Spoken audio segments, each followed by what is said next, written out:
apa gabungan voltmeter dan ampermeter. Tapi selain menggunakan itu, apalagi ya alat yang bisa kita gunakan ya? Hmm? Apa yang bisa kita gunakan? Hmm? Apa yang bisa kita gunakan? Waduh, apa dong? Masa nggak ada gunanya kita kuliah nih? Gak usah kuliah lah hari ini. Apa yang bisa kita gunakan lagi? Alat untuk mengukur eh, apa namanya daya listrik apa yang bisa kita gunakan selain menggunakan voltmeter dan ampermeter? Hah? Watt kita. Mana dong?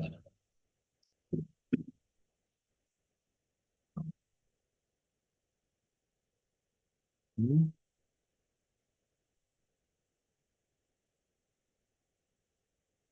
Apa yang bisa kita gunakan?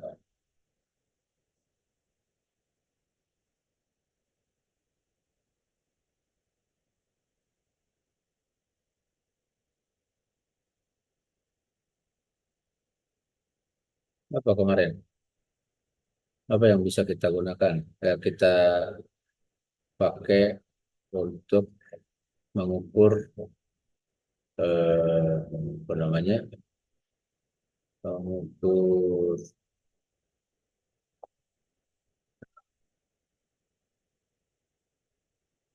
mengukur daya apa?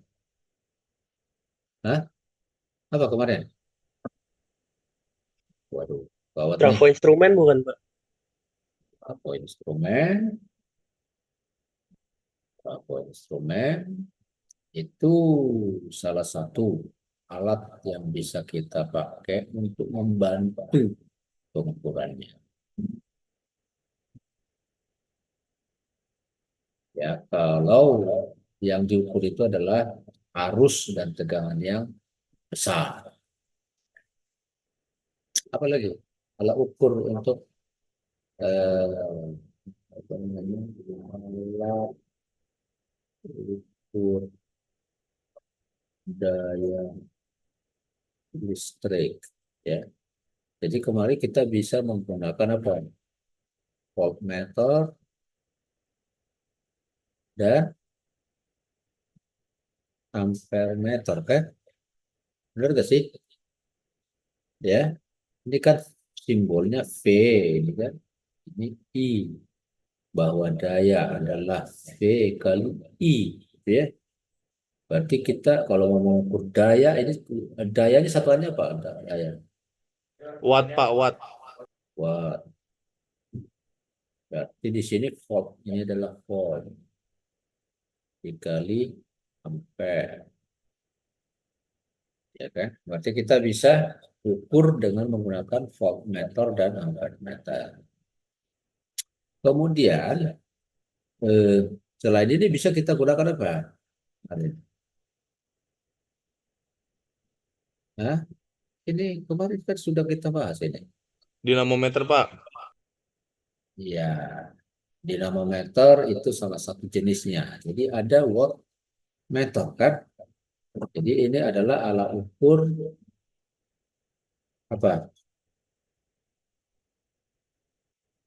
Daya, ya kan? Alat ukur daya listrik ini kan. Ya nggak sih? Wattmeter. Kalau dia di rumah-rumah sering ini kita sebut dengan apa? KW H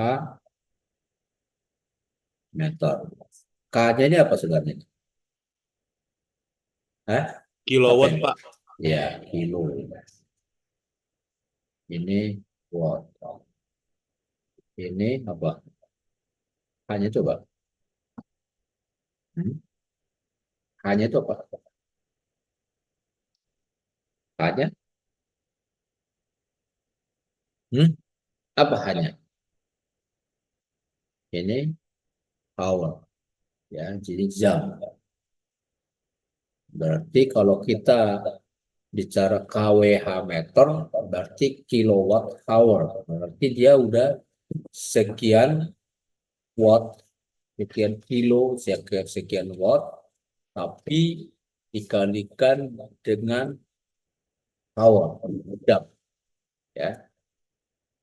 Jadi kalau misalkan eh, jadi misalkan kalau misalkan kita pemakaian kita 1 kWh, berarti pengertiannya apa dong? Apa ini? 1 kWh gitu.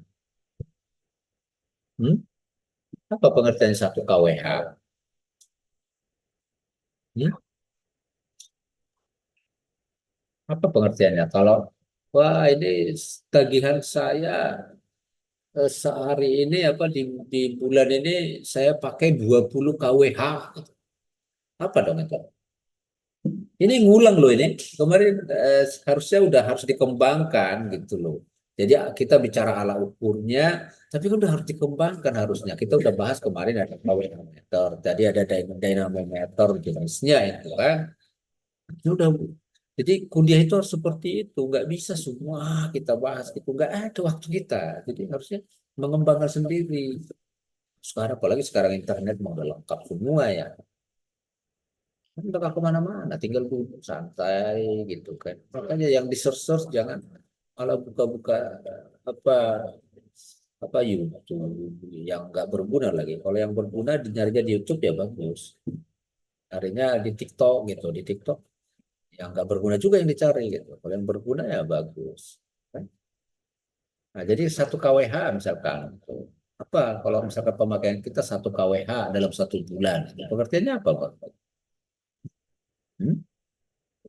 Apa pengertiannya? Hmm? Ayo dong, dan udah nggak ada di tempat ini semua.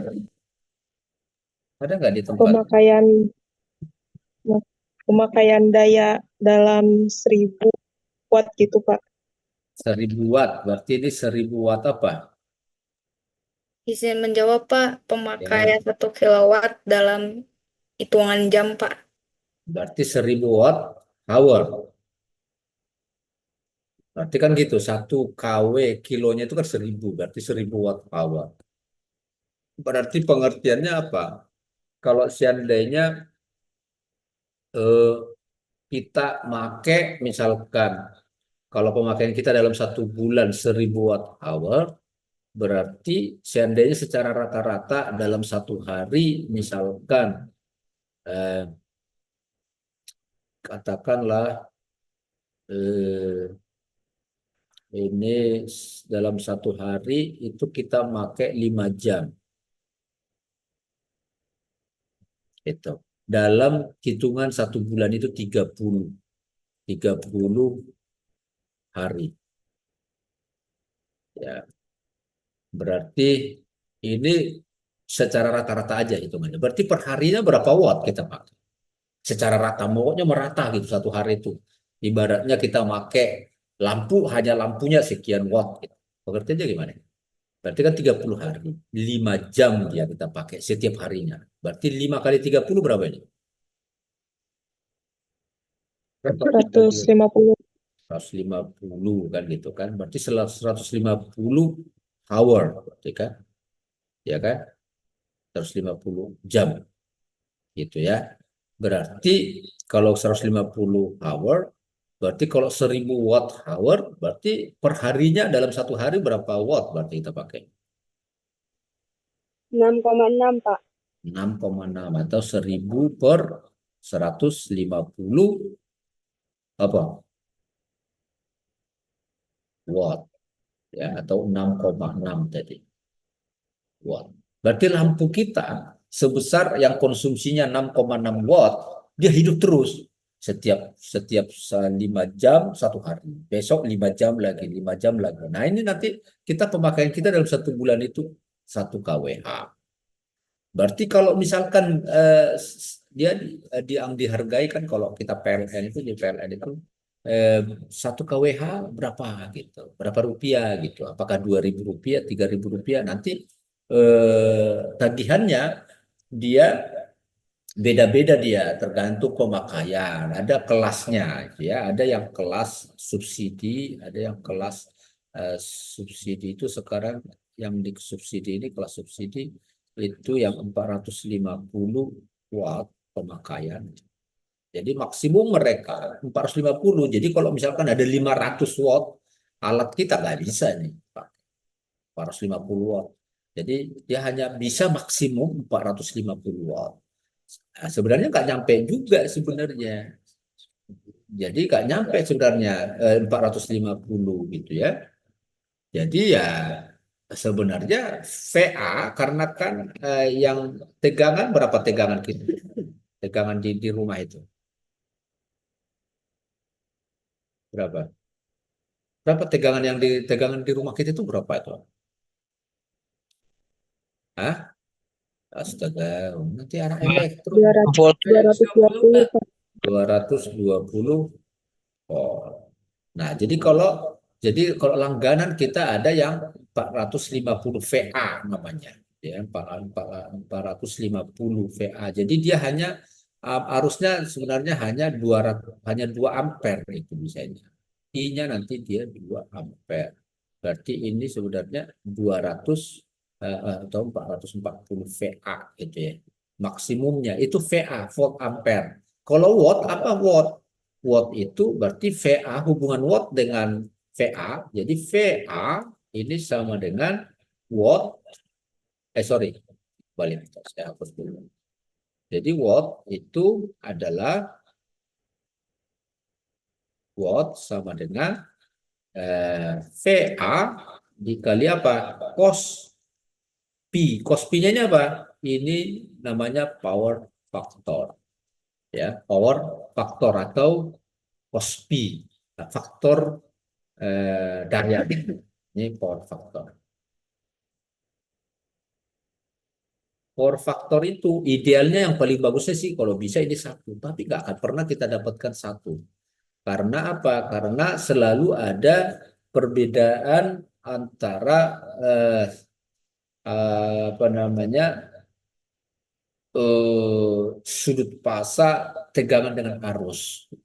Kenapa bisa seperti itu? Karena beban-beban listrik kita itu ada induktansinya. Gitu. Kalau resistif murni dia akan berimpit nanti antara tegangan dengan arus. Tapi karena tidak berimpit, selalu dia berbeda tegangan sudutnya. Misalkan ini V, ini I gitu ya. Jadi kalau dia I tertinggal disebut lagging ini, lagging tertinggal. Jadi inilah nanti yang akan menentukan sudut P di sini. Nah, sebenarnya idealnya nol. Jadi cos P, jadi cos nol itu satu. Gitu. Tapi tidak ada kondisi seperti itu bisa kita dapatkan. Nah, ini kembali lagi ke sini, ke bayaran tadi. Nah, berarti kalau kita seperti itu dikatakan misalkan, oke, 1 kWh misalkan Rp2.000 gitu. Rp2.000 1 kWh. Berarti kalau seperti ini 1 kWh dalam 1 bulan berarti kita bayar hanya 2.000. Itu kira-kira. Nah, tapi kan nggak mungkin 1 kWh kita bayar. Orang tadi hanya 6,6 watt. Gitu kan. Nggak mungkin. Pemakaian kita hanya 6,6 watt. Ya, nanti pasang televisi, pasang laptop, pasang lagi pemasak, memasak air dan seterusnya, pompa air dan seterusnya gitu ya. Jadi ya nanti KWH kita besar secara KWH gitu. Jadi bayar kita juga jadinya besar. Seperti itu. Nah, lalu tadi wattmeter yang sudah kita bahas sebelumnya itu ada alat ukurnya kemarin apa? Wattmeter itu kemarin ada yang kita katakan apa kemarin? Jenis dinamometer. Kemudian ada jenis apa lagi? Ini masih diingat nggak? Waduh, harus belajar lagi lah. In wattmeter in induksi. Ini yang paling sering di rumah-rumah itu, yang KWH meter. Ini yang paling sering dipakai. Eh, eh, terus apa lagi yang udah kita bahas? Lalu kemarin minggu lalu kita membahas trafo arus, kita membahas trafo tegangan. Kenapa seperti itu? Karena misalkan ini untuk kalau kita hanya mengukur yang masih tegangan rendah, ya 220 volt sampai ya kalau masih sampai ke 1000 volt ya, dari 0 sampai 1000 volt gitu ya, kita masih bisa menggunakan voltmeter nih ya, bisa seperti itu. Tapi kalau kita mau mengukur tegangan dan arus eh, dimulai dari tegangan menengah di atas dari 1000 volt gitu. Kita nggak ada alat ukur yang bisa mengukur itu gitu. Misalkan ini ada, pernah nggak melihat tiang listrik ada seperti ini? Nah, ini ada isolatornya begini. Ya, ada isolatornya begini, isolator. Nah, di sini kan ada konduktor nih, penghantarnya ya. Nah, di sini nih yang di pinggir jalan ini, ini 20 kilovolt atau berapa nih? 20.000 volt. Kalau kita hubungkan voltmeter ke sini, rusak voltmeternya. Nggak bisa. Alat ukur voltmeter itu paling paling maksimum 1000 volt. Jadi kalau 20.000 volt bagaimana? Ini harus kita turunkan menggunakan yang kita sebut yang minggu lalu kita bahas apa namanya? VT atau voltage apa? Transformer gitu. Jadi ini di sini alat kita VT kita itu kira-kira seperti ini gambarnya. Nah, dari sini kita tarik dulu ke sini. Oke. Nah, ini netral, ada netralnya, ini netral, lalu outputnya misalkan dari sisi sini, nah dari sini yang kita hubungkan ke voltmeter, itu. Jadi ini VT-nya. Demikian juga kalau kita mau mengukur arusnya, ampere meter, ya, kita harus hubungkan dari tegangan yang tinggi ini, kita hubungkan dengan CT. Nah, gitu. CT ini juga kita tarik ke sini. Tuh. Sehingga nanti ini dari sini bisa masuk ke ampere meter. Jadi ini level tegangan setelah diturunkan dari tegangan yang tinggi, tegangan menengah namanya kalau 20 kilovolt kategorinya. Ya. Itu kita turunkan ke level yang bisa diukur oleh voltmeter. Jadi ini voltmeter, ini tadi ampere meter. Nah, ini yang udah kita bahas minggu lalu. Oke? Udah ingat belum? Atau masih belum ingat? Setelah kita review begini lagi. Hmm? Gimana? Udah, Pak. Ya, oke. Nanti dengan kata-kata kunci yang seperti ini tadi, nanti search dong, belajar lagi di rumah, di search, cari di internet, gitu. Kalau enggak, ya nggak akan ada pengetahuannya kalau seperti itu. Ya, oke. Nanti kayaknya harus saya kasih tugas ini kayaknya. Kayaknya saya kasih tugas ini biar belajar. Kalau nggak dikasih tugas, kayaknya waduh nggak ada tugas dari bapaknya sore gitu ya. Langsung eh, apa? Masih mending kalau belajar yang lain, jadi nggak belajar jadi. Oke, baik. Sekarang kita eh, bahas tentang pengukuran kapasitansi dan induktansi. Ya, eh, tadi saya tutup dulu. Tadi, eh, oke, kita lihat. Eh, Kalau mengukur resistansi, udah belum ya kemarin? Udah dibahas belum? Mengukur resistansi, udah ya? Udah belum? Mengukur resistansi atau hambatan menggunakan apa? Hmm? Ohmmeter, Pak. Ohmmeter. Udah dibahas itu ya? Udah. Bagaimana menggunakan ohmmeter dan seterusnya gitu. Udah ya. Ohmmeter udah ya. Udah dibahas belum? Ohmmeter. Kan informasi ke saya ohmmeter sudah, voltmeter sudah, potensiometer udah, amperemeter sudah. Tuh. Udah kan? Ohmmeter udah belum? Hah? Udah belum? Belum ada yang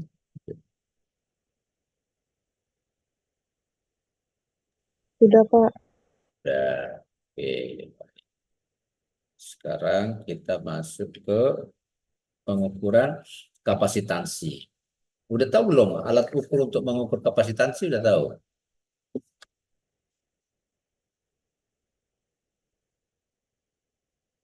Pak, kapasitansi. Udah. Alat ukur untuk mengukur kapasitansi ya Pak. Kalau mengukur induktansi, tahu juga belum? Tahu ya. Coba kita lihat dulu ya.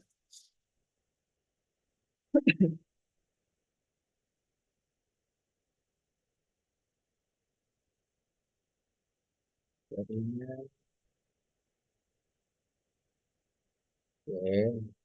Apakah terlihat? Terlihat Bapak. Oke.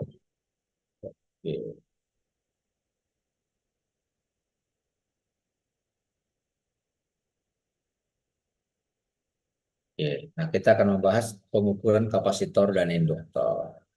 Nah, sebelum ke sana, sebenarnya sih apa kapasitor, apa induktor ini sudah dibahas eh, di rangkaian listrik kan? Sudah ya? Sudah dibahas kan? Sudah Bapak. Oke. Nah, jadi ya kita ulang sedikit saja. Kapasitor dan induktor ya. Jadi eh, berbeda dengan resistor atau hambatan, kapasitor dan induktor itu bisa menyimpan energi dia, tapi dia hanya sementara, temporer sifatnya. Ya. Nah itu perbedaan kapasitor dengan kapasitor induktor dibandingkan dengan resistor. Ya. Jadi ini dia mampu menyerap kemampuan menyerap energi dari rangkaian, kemudian menyimpannya, tapi secara temporer aja. Ya. Kemudian dapat dilepas kembali ke rangkaian itu juga. Gitu. Itu kalau kapasitor dan induktor. Oke. Nah, kapasitor dapat menyimpan energi ketika tekanan diberikan pada kapasitor tersebut. Energi yang tersimpan sesungguhnya tersimpan dalam medan listrik. Ya. Nah, ini secara teknisnya dia kenapa bisa menyimpan? Dia disimpannya secara dalam bentuk medan listrik. Sebaliknya, induktor dapat menyimpan energi saat ada arus listrik melalui elemen tersebut sehingga dihasilkan medan magnet. Nah, ini ada banyak jenis-jenis dari kapasitor ya, didasarkan pada bahan dielektrik yang digunakan. Ya, yang digunakan untuk memisahkan dua plat sejajar. Nah, setiap tipenya dari bahan elektrik yang digunakan mempunyai karakteristik yang akan menentukan kecocokan kesesuaian penggunaannya. Jadi nanti di karena dia kan prinsipnya sebenarnya kapasitor itu adalah dua plat sejajar seperti ini kan. Di dua plat sejajar ada plat, lalu di antaranya ini kita pasangin material gitu. Jadi ada material di antaranya ini. Itu. Jadi di sini kita pasangi material di antara dua plat ini.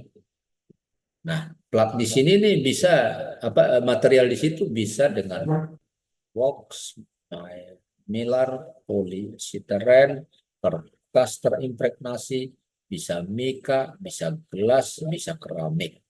Yaitu material-material yang digunakan mengantarai dua plat sejajarnya. Jadi kapasitor berdieelektrik keramik yang terkonstruksi dari barium titanium mempunyai rasio yang tinggi antara kapasitas dan volumenya karena mempunyai konstanta dielektrik yang tinggi. Oke, nanti jadi ada kaitannya dengan konstanta dielektrik yang kita simbolkan dengan epsilon. Kapasitor mika, gelas cocok untuk pengoperasian berfrekuensi tinggi. Jadi ini masalah responnya ya, karena ada proses tadi penyimpanan dan pelepasan energi. Apakah cepat responnya untuk menyimpan atau lambat? Nah, melepasnya juga begitu, ya karena kalau untuk frekuensi 50 Hz nggak masalah, ini kan agak lambat dia kan seperti ini, ya. Nah, berarti ini kalau 50 Hz berarti satu satu gelombang begitu, ya. Ini kan satu periode dari sini. Nah, frekuensi itu sama dengan satu periode, ya. Jadi kalau periode berarti satu periode berarti 1/50. Berarti 1/50 itu 0,02. Berarti dari sampai sini itu 0,01 second. Sampai sini 0,02 second. Ya, ya cukup lambat lah dari sini. Persoalannya tegangan itu tidak hanya dalam 50 Hz seperti ini, bisa bahkan kilohertz, bahkan megahertz, bahkan gigahertz. Nah, berarti kalau seperti itu yang dia kalau misalkan lebih lebih frekuensi lebih tinggi ya, kalau frekuensinya lebih tinggi berarti ini kalau seperti ini artinya frekuensi lebih tinggi nih. Seperti ini. Ini udah lebih tinggi pasti dibandingkan yang itu. Ya kan terus begitu. Jadi jauh dia lebih cepat satu periodenya daripada ini. Kalau tentu kalau kilo ya jauh lebih cepat lagi. Kalau giga jauh lebih lagi. Artinya bisa saja proses pengisian tadi kalau kita buat frekuensi yang sangat tinggi, akhirnya karena materialnya tidak sempat menyimpan tegangannya tadi energinya, jadi tidak tersimpan jadinya karena frekuensinya melebihi kecepatan dari penyimpanan dan pelepasan. Ini penting untuk dicocokkan dengan proses penyimpanan dan pelepasan tadi. Kemudian hubungan antara tegangan dan muatan itu dihubungkan bahwa Q sama dengan C kali V. Ya, ini adalah muatan, satuannya adalah coulomb, C satuannya adalah farad, V satuannya adalah Ohm. Coulomb. Oke, nah ini tadi bentuknya seperti ini. Jadi diantarai oleh D, ya. Kemudian dua plaknya itu yang warna pink, terus kemudian C berapa besar kapasitasnya adalah tergantung pada epsilon. Ini adalah rugi ini disebut dengan konstanta dielektrik tadi, konstanta dielektrik. Ya, kemudian A-nya luas penampangnya ini D-nya jarang. Ya, itu untuk kapasitor. Ya, ini gambar-gambar realnya seperti ini. Kemudian di sini untuk nilai untuk rangkaian ekuivalen dari kapasitor tidak dibuat hanya satu kapasitor begini, tapi ada R. Kenapa? Karena bagaimanapun kapasitor itu pasti ada nilai R-nya, dia mengandung nilai R. Ada arus bocornya, ya berarti ada leakage resistance. Untuk rumus-rumusnya, bagaimana menghubungkan arus dengan tegangan, ini di rangkaian listrik aja dibahas. Kemudian ini gambar realnya jenis-jenis kapasitor, gitu ya. Oke, lanjut ke induktornya. Ya, kalau induktor itu sebuah elemen rangkaian yang terdiri atas kawat penghantar berbentuk belita seperti gambarnya. Ya, induktor dapat dikelompok menjadi dua kelompok. Ada induktor berinti, ada tanpa inti. Ya, jadi intinya itu yang mana? Yang di dalam ini. Ini tanpa inti ini. Karena ini hanya isolasi ini, isolasi. Tidak ada intinya. Ya. Kalau ini ada intinya nih. Ya, ini juga ada intinya. Ya. Oke. Kemudian kalau ada intinya biasanya terbuat dari material besi atau ferrit. Induktor berintikan udara atau berintikan material non-magnetik biasanya digunakan secara luas dalam rangkaian radio, televisi, dan rangkaian filter. Sedangkan yang induktor berintikan ferrit biasanya digunakan untuk aplikasi frekuensi tinggi. Oke, nah ini untuk secara prinsip bagaimana arus mengalir dalam belitan yang tadi, ya, kemudian akan dihasilkan flux, garis-garis flux ini, ya. Kemudian arus yang mengalir dan medan magnet terhubung secara linear atau sebanding. Nah, ini gambar ekuivalennya. Ini hubungan antara tegangan dengan arus dan nilai eh, apa namanya induktansinya, L-nya. Apa ciri khas yang terlihat di sini hubungan ini? Bahwa ternyata V T tadi kan sama dengan L. Di sini lalu ini lihat D I DI T per DT. Ya.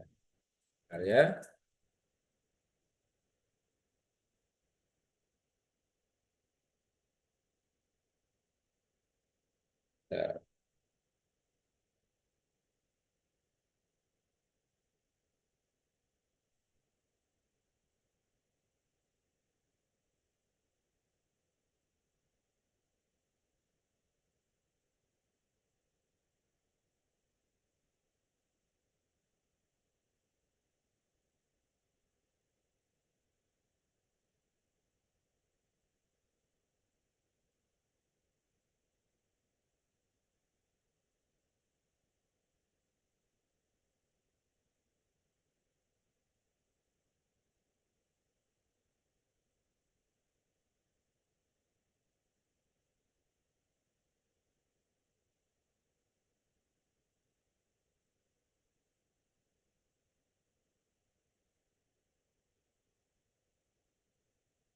Oke.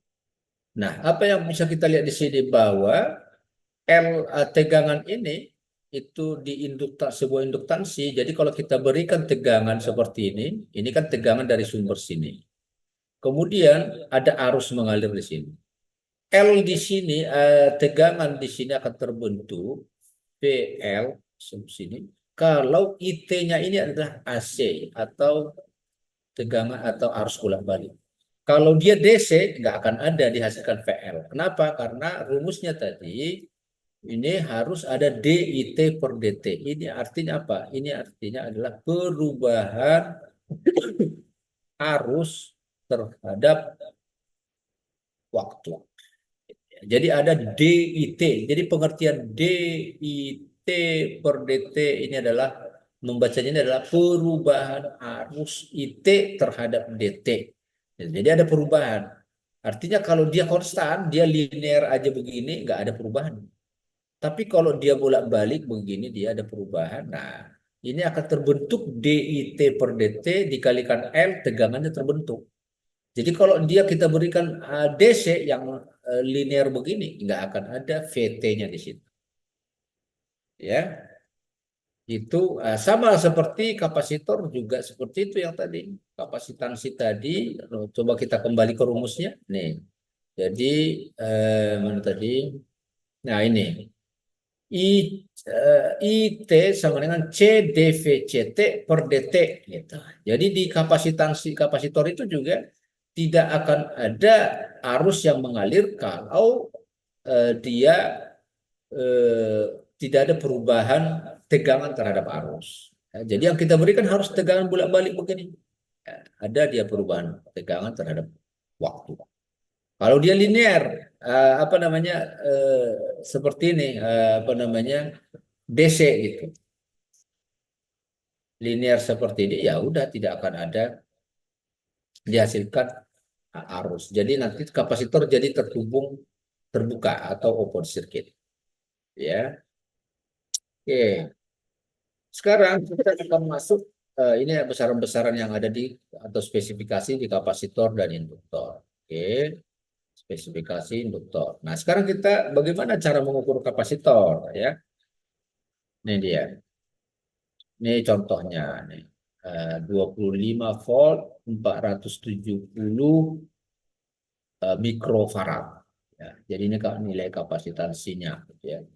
Nah, untuk mengukur nilai dari sebuah kapasitor atau kondensator sering juga jadi kapasitor sering disebut dengan kondensator juga ya. Nah, elko katanya berarti itu ko-nya itu kondensator itu. Elektronik kondensator. Diperlukan sebuah alat ukur yang dinamakan dengan kapasitans meter atau kapasitansi meter. Nah, ini alat ukurnya ini.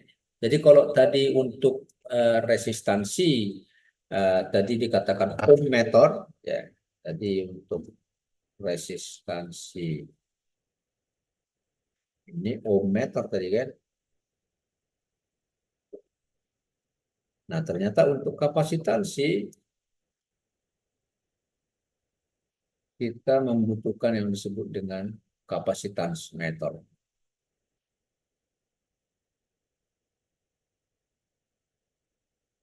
Ini dia. Kapasitans meter adalah alat ukur yang khusus hanya mengukur nilai kapasitansi sebuah kapasitor. Selain kapasitas meter, terdapat juga alat ukur gabungan yang dapat mengukur beberapa macam komponen elektronika, diantaranya adalah LCR meter. Tahu sering juga kita sebut juga ini biasanya di multimeter itu udah tersedia. Misalnya kalau ada juga sih multimeter yang hanya dia voltmeter dan ampere meter sama ohm meter. Tapi yang apa namanya spesifikasinya lebih bagus itu biasanya udah bisa mengukur tegangan, bisa mengukur arus, bisa mengukur uh, apa namanya R, bisa mengukur L, bisa mengukur C, ya. Makanya disebut LCR meter. Jadi ini L-nya ini induktansi, ini C-nya kapasitansi, R-nya resistansi. Ya biasanya ditambah dengan voltmeter dan ampere meter. Ya. Kemudian apa namanya elektrolit kondensator tadi ya singkatan ini elektrolit kondensator dengan multimeter analog ya atur ini prosedurnya ya atur posisi skala selektor ke ohm meter dengan skala sekali 1K ya. Kemudian hubungkan probe meter positif ke kaki kapasitor positif. Hubungkan probe hitam negatif ke kaki kapasitor negatif. Periksa jarum yang ada pada display multimeter analog. Kapasitor yang baik, jarum bergerak naik dan kemudian kembali lagi. Kapasitor yang rusak, jarum bergerak naik tetapi tidak kembali lagi. Kapasitor yang rusak, jarum tidak naik sama sekali. Nah, kalau seperti ini hanya memeriksa apakah baik atau tidak. Tapi kita tidak bisa mengukur apakah atau berapakah nilai kapasitansinya, ya, gitu.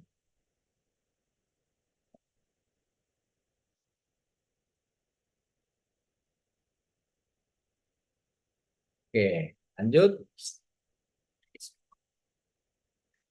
Mengukur kapasitor dengan multimeter digital, ya. Nah, kalau dia digital lebih mudah, ya. Uh, uh, yang pertama atur posisi skala selektor ke tanda atau simbol kapasitor, ya. Jadi di tanda nanti pilih dia ke simbol kapasitor, hubungkan probe ke terminal kapasitor. Lalu langsung bisa kita baca secara digital, baca nilai kapasitas kapasitor tersebut. Contohnya di display ini terlihat 47,2 nano farad, gitu ya. N-nya itu nano, F-nya farad. Oke. Lalu alat yang lebih canggih dan memang jauh lebih mahal dan tingkat presisinya jauh lebih bagus dari yang menggunakan LCR meter tadi, ya. Kita bisa menggunakan namanya jembatan sharing. Jembatan sharing, ya. Ini prinsipnya sama dengan prinsip apa namanya prinsip jembatan Wheatstone. Apakah jembatan Wheatstone kemarin sudah dibahas pada saat pengukuran atau pembahasan ohm meter? Jembatan Sudah Wheatstone? Bapak, Ya, sudah mulai praktikum juga. Sudah mulai praktikum juga bagus. Nah, ini lihat nih. Ini hampir sama dengan jembatan Wheatstone. Ya, coba mungkin bisa diperhatikan apa yang membedakan jembatan Wheatstone dengan ini. Ini disebut jembatan sharing namanya. Jembatan sharing ini apa bedanya dengan jembatan Whetstone.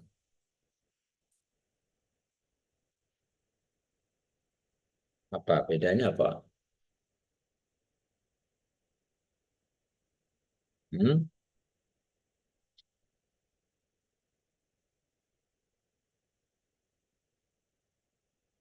Apa bedanya?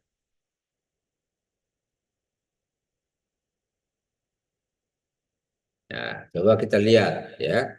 Kalau kalau kita gambar ulang di sini eh,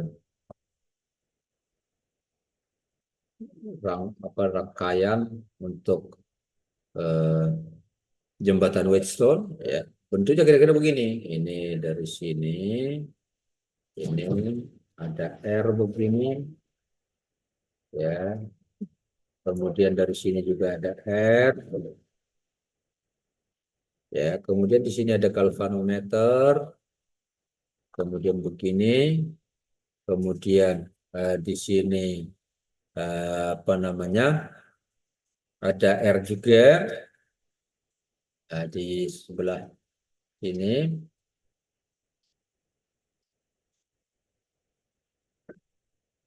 Nah, kemudian di sini juga ada R. Nah, ya kan? Begini kan? Ya, jadi kalau ini kita sebut dengan titik A, ini titik B, ini titik C, ini titik D. Ya, di sini ada katakanlah ini adalah R1, di sini ada R2, katakan di sini ada yang mau diketahui misalkan eh, ini biasanya menggunakan ada katakan ini R2, R3, lalu di sini RX saja kita sebut misalkan. Ini yang mau kita eh, eh, eh, RX yang tidak diketahui. Tapi ini biasanya bisa diatur-atur gitu ya. Jadi ini variabel. Tapi R2, R3 ini harus standar dia, ya. Sehingga nanti didapatkan yang kondisi setimbang. Sehingga pada kondisi setimbang Rx kali R2 ini sama dengan R1 kali R3, ya. Kemudian bedanya dengan ini apa? Kalau yang jembatan sharing itu di sini tidak hanya eh, R, karena kalau ini kan hanya R itu ya. Dan di sini kalau sumbernya, sumber tegangan kalau untuk jembatan Whetstone itu ini menggunakan tegangan DC, tegangan DC. Tapi kalau di jembatan sharing ini menggunakan tegangan AC, ya, tegangan bolak-balik, ya. Dan di sini bisa kita lihat ini ada CS ini, ada CS, ya. CS ini CS ya. Ini adalah kapasitor standar ini. Jadi dia menggunakan kapasitor standar, artinya dia nilainya itu eh, tingkat kepresisiannya itu bagus, ya. Kalau misalkan dituliskan di situ 2 mikrofarad misalkan ya benar-benar 2 mikrofarad dia errornya itu kecil. Kemudian di sini ada CV dan ada R2 ya. CV-nya bisa diatur-atur. R1 juga bisa diatur-atur variabel. Lalu yang mau kita cari yang mana? CX ini kita tidak tahu ini. Ini materialnya. Material yang mau kita uji atau namanya kapasitansi yang mau kita ukur gitu. Tadi RX kan kita tahu tadi bahwa rangkaian ekuivalen dari sebuah kapasitor itu pasti ada R-nya, ada R-nya juga. Jadi dia ini satu kesatuan. Gitu ya. Jadi ini nih kapasitornya ini dia. Gitu. Jadi eh, eh, apa namanya? Dengan mengatur eh, apa namanya nilai CV dengan mengatur nilai Nah, R1 nanti kita dapatkan kondisi setimbang. Jadi kita akan dapatkan nanti Z AD dikalikan Z B, ini A, B, C, ini kita sebut nilai ground, ini kita sebut C misalkan. Z ZAD dikalikan ZB C sama dengan, jadi ini yang dibuat setimbang bukan R-nya tapi Z-nya, impedansinya. Z D C dikalikan Z A B gitu ya. Jadi kondisi setimbang seperti ini. Sehingga nanti galvanometer itu harus menunjuk angka 0. Seperti itu. Nah, jadi perbedaannya dengan jembatan Whetstone seperti itu. Setelah prinsip kerja sama, ya. Dan dengan demikian nanti dengan mengatur CV dan R1 sampai didapatkan setimbang, nah nanti nilai dari CX itu bisa kita dapatkan, ya. Jadi prinsip kerja sama dengan jembatan Whetstone, tetapi sumbernya menggunakan sumber AC. Resistor yang digunakan tidak mengandung nilai induktansi. Jadi R sama dengan 0,01 sampai 10 pangkat 4 ohm. Nah ini, ya. CS adalah kapasitor standar 50 sampai 500 mikrofarad, ya. Dan dengan rugi-rugi elektrik yang dapat diabaikan. R1, R2 dan CV dibuat sedemikian sehingga tegangan VBC dan VCD tidak melebihi 20 volt. Itu dia. Kemudian R1 dan CV diatur hingga dicapai kondisi setimbang, membuat galvanometer menunjuk angka 0. Sehingga berlaku, ini rumusnya. Jadi kondisi ZAB kali ZCD kali ZAD kali ZBC, ini setimbang. Sehingga di mana ZAB itu kan bisa kita cari, ya.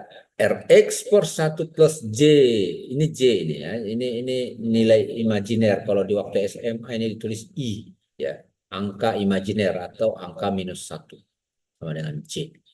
Ya, J omega CX kali RX. ZBC-nya sama dengan R1, ZAD-nya 1 per Z omega CS, dan ZDC itu R2 per 1 plus J omega CV R2. Omega berapa? Omega itu sama dengan 2πf, ya. F itu adalah frekuensi, ya. Nah, sehingga kalau ini disubstitusikan, diselesaikan, kita akan dapatkan CX itu adalah CS kali R2 dikalikan R1. CS tahu nilainya, R2 tahu, R1 tahu. Jadi CX-nya bisa dicari. Nah, ini dan CX lah tadi yang mau kita cari gitu. Nah, itu secara prinsip kerjanya. Tetapi nanti dia untuk menolkan itu atau sehingga ini kondisi setimbang ini dicapai, itu apa namanya? Itu biasanya sudah diatur secara otomatis, secara digital, ya, secara digital, sehingga kita tidak perlu melakukan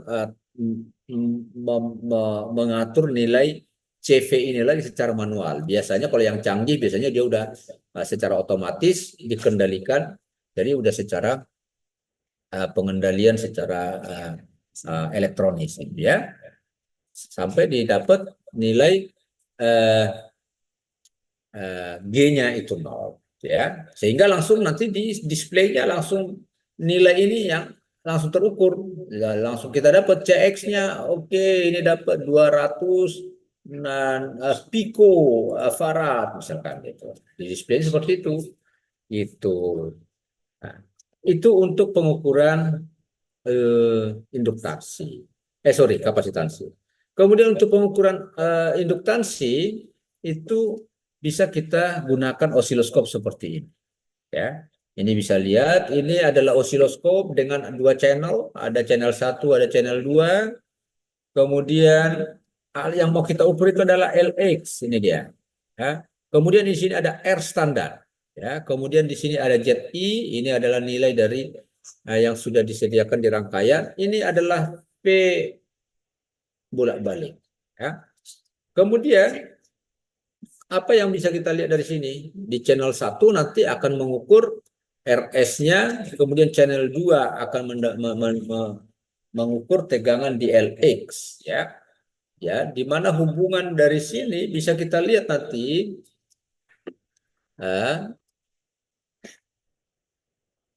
di hubungannya ini karena apa namanya LX itu apa namanya ini Z di sini bisa dicari, di sini Z-nya bisa dicari, ini Z-nya bisa dicari. Z itu kalau untuk satu rangkaian seperti ini seri berarti adalah RS plus J XL kurang XC. Tapi di sini tidak ada XC-nya, jadi hanya ada XL. Jadi Z sama dengan RS plus JXL. XL-nya berapa? XL itu adalah RS plus J omega L. Ya, omega L. Sama dengan 2 PFL. Jadi ini sama dengan RS plus 2 PFL. Ya. Jadi ini LX-nya gitu ya. Jadi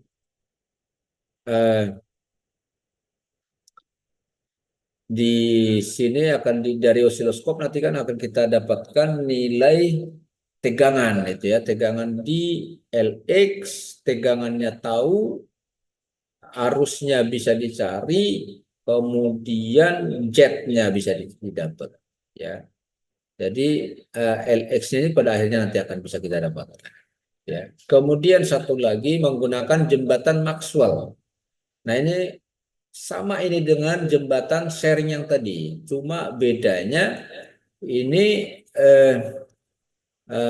kalau yang tadi yang di sini ini digantikan menjadi kapasitor, jadi seperti tadi. Seperti ini tadi. Ya, ini RX tadi, ini CX gitu ya. Sekarang jadi LX dan RX ini dia. Nah, tetap nanti menggunakan kesetimbangan, prinsip kesetimbangan. Jadi di sini ada menggunakan galvanometer, ya, seperti ini. Jadi nanti Z tetap seperti yang tadi, Z AB dikali Z DC harus sama dengan Z CB dikalikan Z AD. Nah, seperti ini. Nah, ini disebut dengan jembatan Maxwell. Tapi alat ini tentu jauh lebih mahal dibandingkan dengan sekedar kita menggunakan LCR meter. Ya, gitu ya. Kalau ini untuk pengukuran-pengukuran yang sangat presisi kita menggunakan Maxwell ini.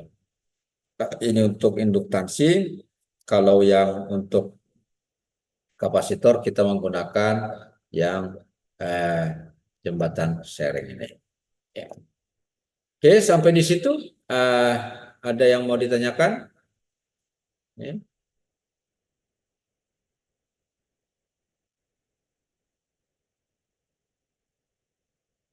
Mau ditanyakan?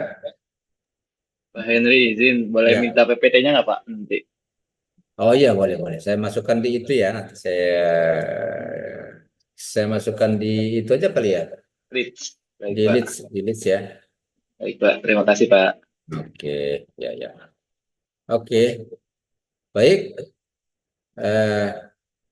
Kalau tidak ada pertanyaan, bisa kita cukupkan. Minggu depan kita masuk perkuliahan yang terakhir ke-15 ya.